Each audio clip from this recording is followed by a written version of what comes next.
Have you ever heard of a war between humans and birds? Not just any birds. Giant, flightless, fast-running birds with feathers like armor and attitudes like warriors. Welcome to one of the most bizarre chapters in military history, the Great Emu War of Australia, 1932. Yes, this actually happened.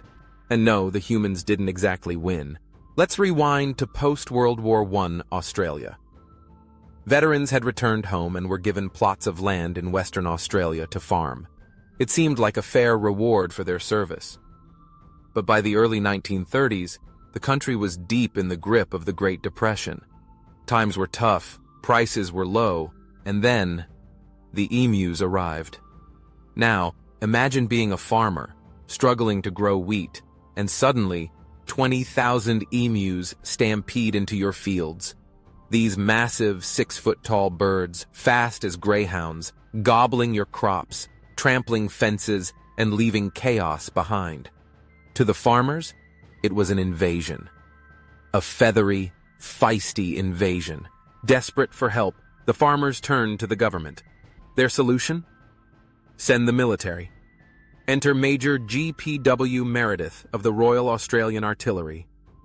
In November 1932, he and his men rolled in with 2 Lewis machine guns, straight from the battlefields of World War I, and 10,000 rounds of ammunition. The mission? Simple. Wipe out the emus. But here's the twist. These weren't ordinary birds. They were fast. They were smart. And somehow, they were organized. Every time the soldiers approached, the emus would scatter into small, speedy groups. Impossible to hit.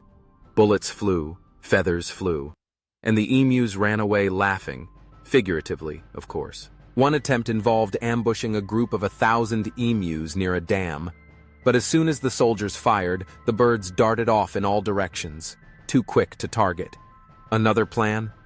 Mount the machine gun on a moving truck. Sounds smart, right? Except, the truck couldn't keep up with the emus. The ride was so bumpy, the gunner couldn't aim.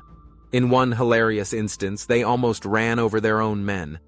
By the end of the first week, the military had used hundreds of rounds of ammunition and killed maybe a few dozen emus. Not exactly the success they hoped for. Major Meredith would later admit, if we had a military division with the bullet-carrying capacity of these birds, it would face any army in the world.